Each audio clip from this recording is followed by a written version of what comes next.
రాజధాని వేసిన రాజధానిని జగన్మోహన్ రెడ్డి ఒక పక్క ప్రచారం చేస్తారు. దాన్ని మీడియా దానిపైన సజ్జల రామప్రసాద్ ఈరోజు సమర్థించారు. మీరు ఇంతవరకు దానిపైన ఇలాంటి రియాక్షన్ మీ నుంచి రావడం ఏంటి? ఈరోజు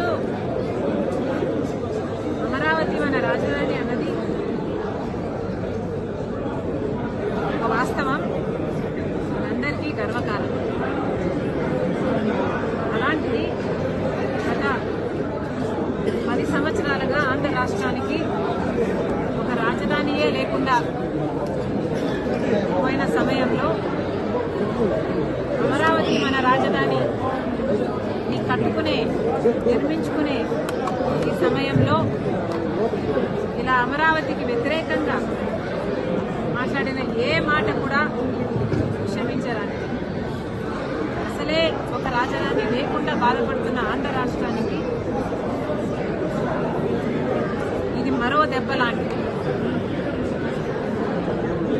మరి అలాంటప్పుడు అమరావతి మనకంత ముఖ్యమైనప్పుడు, ఆంధ్ర రాష్ట్రానికి ఒక రాజధాని అంత ముఖ్యమైనప్పుడు ఇలాంటి వ్యాఖ్యలు చేయడాన్ని కాంగ్రెస్ పార్టీ ఖండిస్తుంది.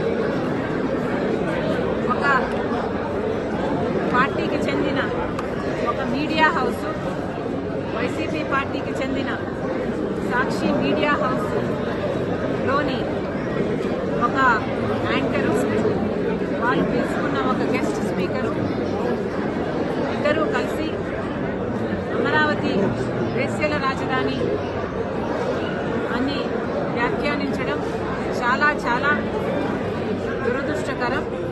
ఎవరైనా ఖండించాల్సిన విషయమే. కాకపోతే నాకు ఇక్కడ అర్థం కాని విషయం ఏమిటి అంటే, ఇది ఇంత ముఖ్యమైన పొలిటికల్ అంశం అయినప్పుడు, అంతేకాదు ఒక సోషల్ ఇష్యూ, ఒక పొలిటికల్ ఇష్యూ అయినప్పుడు ఇంత పెద్ద విషయంలో ఒక పొరపాటు జరిగితే మరి ఒక పొలిటికల్ పార్టీ అయినా, ఒక మీడియా హౌస్ అయినా క్షమాపణ చెప్పడము కామన్ డెకోరం. అలాంటిది మీడియా హౌసే ఒక పొలిటికల్ పార్టీకి చెందినప్పుడు ఆ మీడియా హౌస్ చేసిన కొన్ని వ్యాఖ్యల వల్ల కోట్ల మంది ప్రజలకు